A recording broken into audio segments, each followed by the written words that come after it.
चलो देखो एक्सरसाइज 10.2।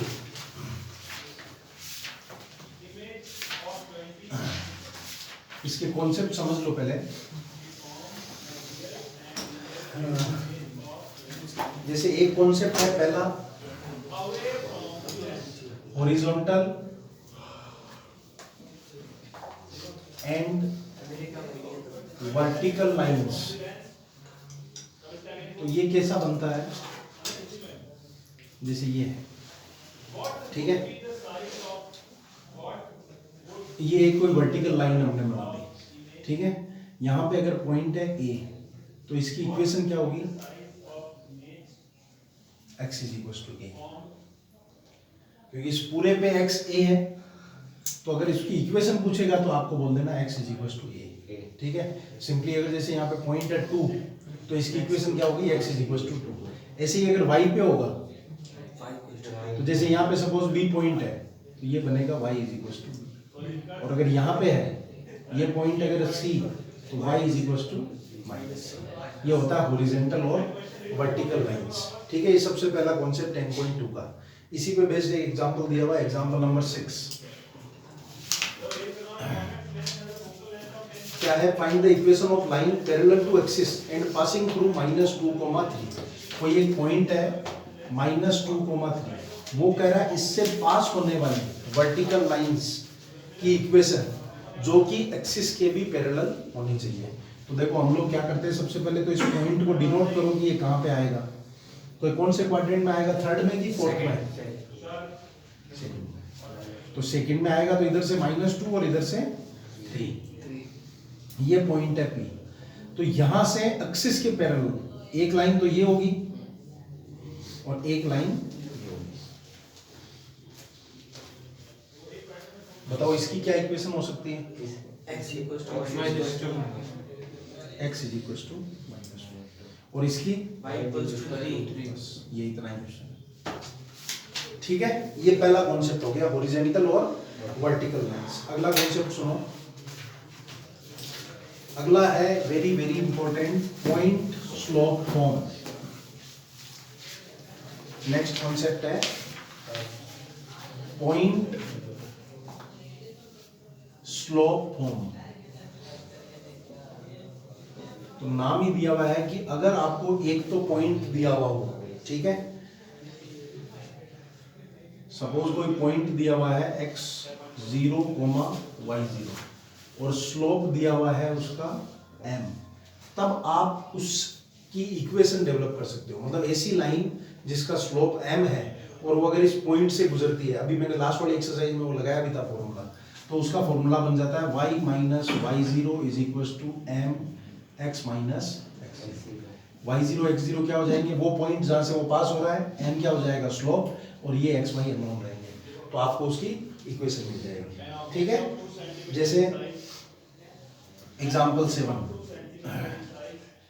क्या दिया हुआ है, कोई पॉइंट है जिससे लाइन पास हो रही है, वो पॉइंट है -2,3, एग्जांपल करने नहीं है इसके भी, और स्लोप दिया हुआ है -4। तो इसका मतलब m कितना दिया हुआ है, -4। हमको इक्वेशन निकालनी है, ये फॉर्मूला लगेगा, तो हम लिखेंगे since y minus y0 is equal to m x minus x0। तो यहाँ तो y माइनस y0 कितना है, 3 m x minus 2।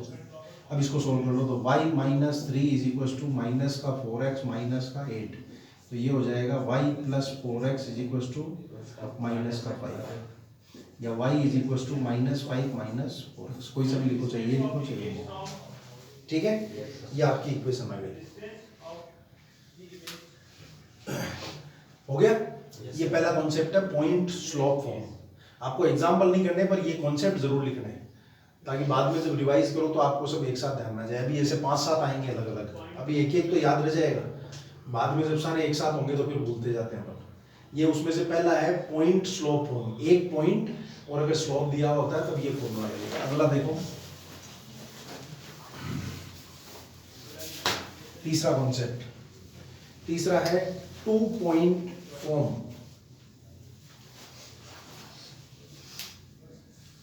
2 point form अगर कोई लाइन है जो 2 पॉइंट से पास हो रही है x1 y1 और q x2 y2, तब आप उससे कैसे स्लोप निकालोगे? ठीक है, तो उसका फॉर्मूला है y minus y one is equal to y2 minus y one upon x2 minus x1, और इधर आ जाएगा x माइनस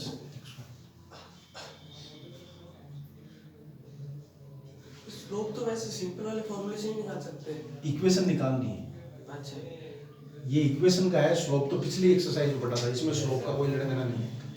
10.1 में हमने स्लोप निकाला सीखा लाइन का, और इस पूरी एक्सरसाइज में हम सीखेंगे इक्वेशन निकालना जिसका स्लोप गिवन होता है। तो पहला फंडा तो था जिसमें एक पॉइंट और स्लोप दिया हुआ हो। अब दूसरा फंडा है जिसमें 2 पॉइंट दिए हुए हो, तब उसकी इक्वेशन कैसे डेवलप करोगे? तो उसका फॉर्मूला ये है। ये फॉर्मूला बना फर्स्ट वाले से ही है। कैसे? उसमें फॉर्मूला था y minus y naught is equal to m x minus x naught था, और m का फॉर्मूला क्या होता है? यही होता है, समझे? पर इसको नाम अलग दे दिया, तो है तो फॉर्मूला वही, m की जगह पे ऐसा खुला लिख दिया। m अपन ऐसे ही निकाल देते 2 पॉइंट से y2 minus y one upon x2 minus x1 ऐसा। पर ये अपने को ध्यान में रखना है कि 2 पॉइंट देगा तब अपने को ये फॉर्मूला लगाना है। ठीक है, जैसे इसका एग्जांपल देखो, right the equation of line through the point, 2 point दिए हुए हैं 1, -1 और q दिया हुआ है 3, 5। ठीक है, बस सिंपल 2 पॉइंट दिया, बोला इक्वेशन निकालो, तो हम फॉर्मूला लिख देंगे, इसमें वैल्यू डालोगे, ये x1 y1 और ये वाला x2 y2, तो कितना हो जाएगा? y माइनस का 1 plus 1 is equal to y2 minus y1, तो 5 प्लस 1, नीचे x2 माइनस x1 तो 3 माइनस 1, और ब्रैकेट में x माइनस 1, तो कितना हो जाएगा? y plus 1 is equal to 6 upon 2, और यहाँ पे x माइनस 1, तो कितना आ जाएगा? y plus 1 is equal to 3x minus का 3, तो ये हो जाएगा 3x माइनस का y माइनस का 4 इज इक्वल टू, ठीक है, ये इक्वेशन है। तो ये होता है 2 पॉइंट फॉर्म। जब भी अगर आपको 2 पॉइंट गिवन है, तब उससे अगर इक्वेशन निकालनी है, तब फंडा ये है। ठीक है, तीसरा या फर्स्ट सेकेंड, हाँ थर्ड,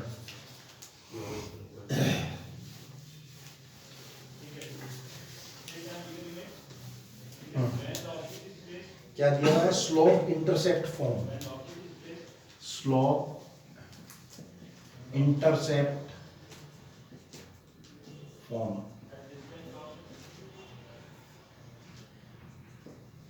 स्लोप इंटरसेप्ट फॉर्म ये होता है कि अगर आपको किसी लाइन का स्लोप दिया हुआ है, ठीक है, और वो x एक्सिस के ऊपर, y एक्सिस के ऊपर कितना कट मार रही है, एक तो उसका स्लोप गिवन हो, एक इंटरसेप्ट का मतलब होता है कि जब भी कोई लाइन गुजर रही हो तो y एक्सिस के ऊपर कितना टुकड़ा काट रही है, ये अगर आपको पता हो। सपोज कि ये c हो, तो इसका फॉर्मूला है y is equal to mx plus.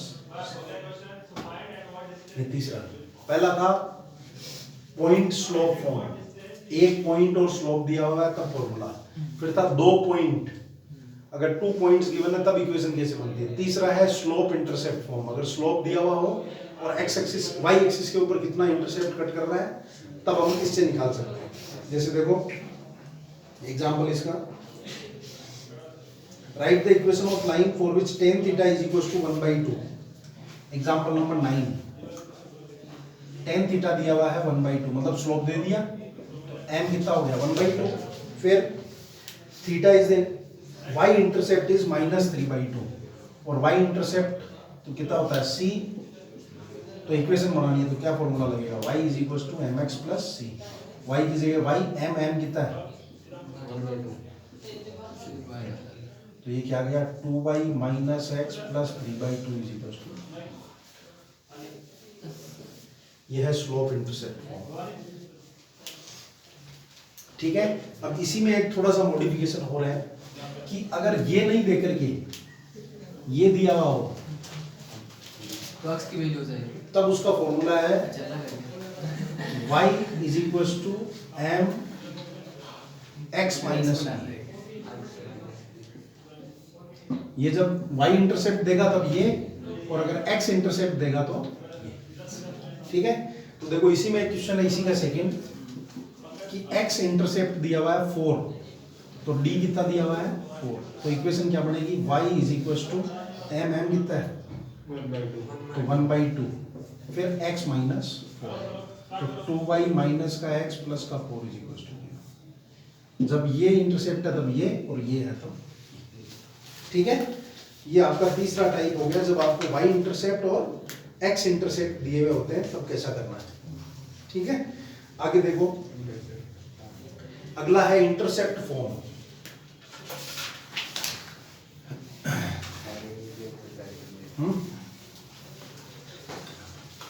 अगला है इंटरसेप्ट फॉर्म। इंटरसेप्ट फॉर्म, तो इंटरसेप्ट फॉर्म ऐसा होता है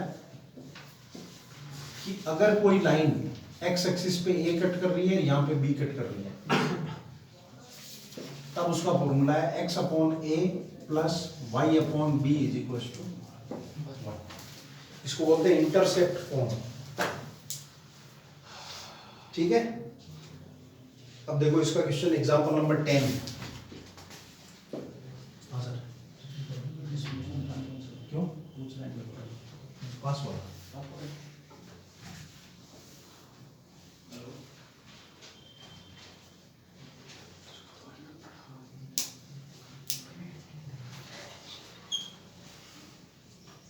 सुनो, ठीक है, ये इंटरसेप्ट फॉर्म एग्जांपल नंबर 10 दिया हुआ है। Find the equation of line which makes intercept -3 and 2 on the x axis and y axis. तो a इज इक्वल टू कितना हो गया -3 और b इज इक्वल टू कितना हो गया 2। तो हमको इक्वेशन बनानी है, तो इक्वेशन क्या हो जाएगी x upon -3 plus y upon 2 is equal to 1। अब चाहो तो इसका एलसीएम ले लो, एलसीएम लोगे तो कितना हो जाएगा 2x माइनस 2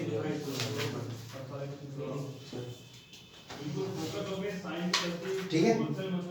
अगला नॉर्मल फॉर्मेट, ये इंटरसेप्ट फॉर्म, अगला है नॉर्मल फॉर्म।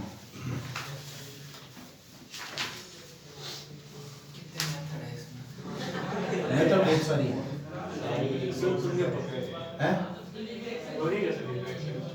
बोरिंग बेटा जी याद करोगे तब होगा, बोरिंग सुनने में है।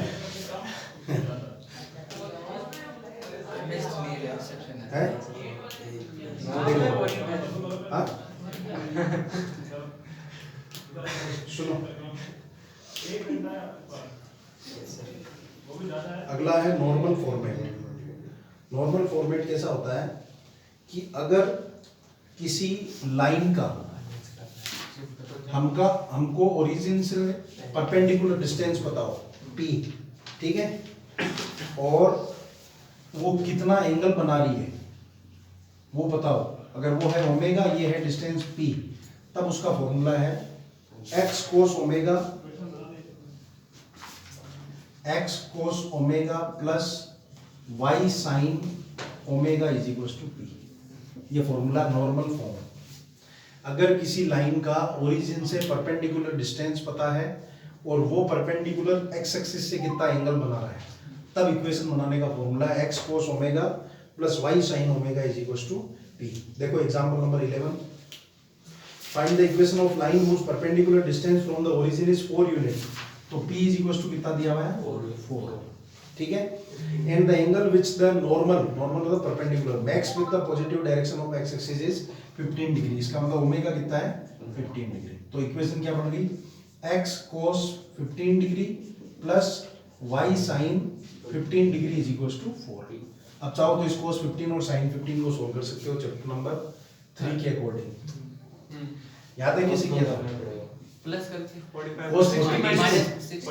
45 डिग्री माइनस 30 डिग्री, फिर फॉर्मूला लगा दो cos a minus cos b upon sin a, cos a minus cos b, cos a cos b minus sin a sin b, और sin 15 45 माइनस 30 तो 15 आ जाएगा। फिर sin 15 की वैल्यू निकाल दो, तो यहाँ पे cos 15 रख दो और यहाँ पे sin 15 रख दो। ये है नॉर्मल फॉर्म, ठीक है। ये फाइनली बताओ है ना। चलो ये याद करके और मेरे को पहले लर्न कराओ, फिर आगे एक्सरसाइज करते हैं। लिख भी लो पहले नोटबुक में फटाफट, जल्दी करो जल्दी करो।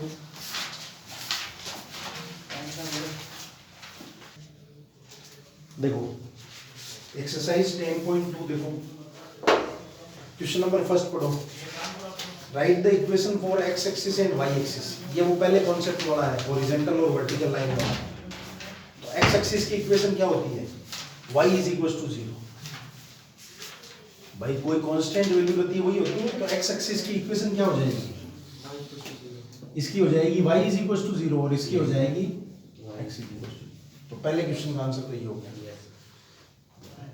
फिर सेकंड देखो, passing through the point -4,3 with slope 1/2। बताओ कौन सा फॉर्मेट है ये?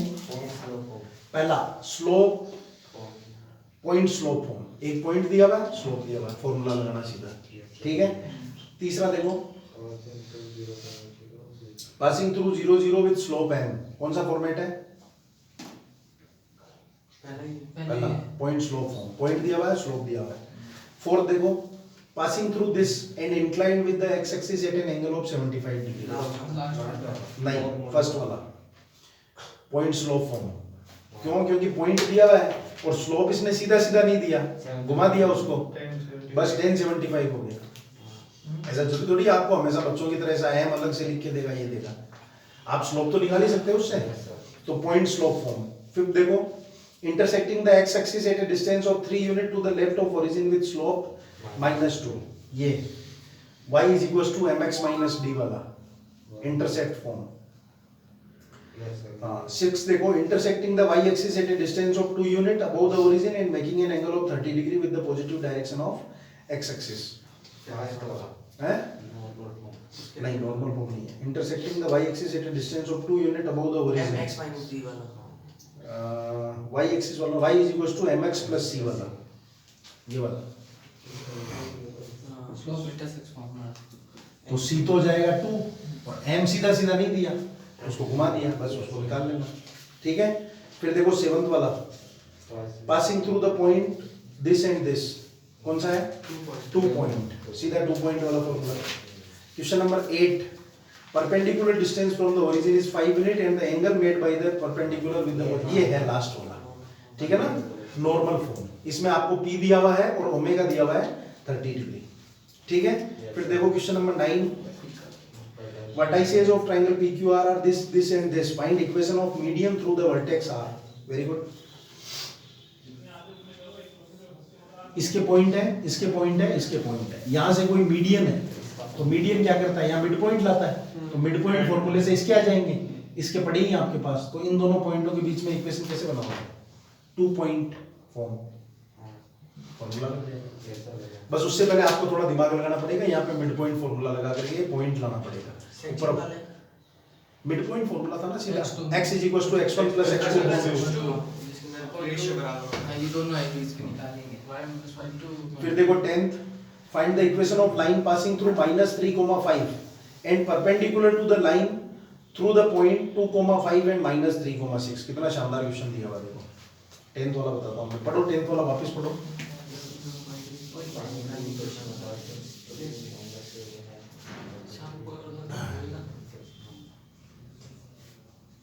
क्या है?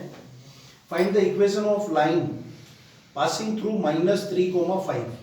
तो एक तो हमको पॉइंट दिया हुआ है, इससे निकलती हुई लाइन निकालनी है। पर हम एक पॉइंट से निकलती हुई लाइन निकाल सकते हैं, उसके साथ कुछ और चाहिए होता है। एक पॉइंट के साथ और क्या चाहिए? स्लोप चाहिए। तो स्लोप इसने नहीं दिया, उसकी जगह क्या बोल रहा है? वो जो लाइन है वो परपेंडिकुलर है इन 2 पॉइंटों से निकलने वाली लाइन। तो हम पहले क्या करते हैं? इस लाइन का स्लोप निकाल लेते हैं। ठीक है। इस लाइन का स्लोप इस लाइन के स्लोप का परपेंडिकुलर है। तो इसका स्लोप आ गया, जैसे सपोज m1, उसका मान लो m2, तो दोनों का हो जाएगा -1। तो m2 की वैल्यू आ जाएगी -1/m1। मतलब अगर 2 आएगा तो -1/2। तो बस यहाँ पे -1/2 और ये दोनों लेकर के कौन सा फॉर्म लग जाएगा? Point slope form. ठीक है। ये 10 तक के आपको करने हैं और फॉर्मूले सारे लर्न करके और वो याद करके आना।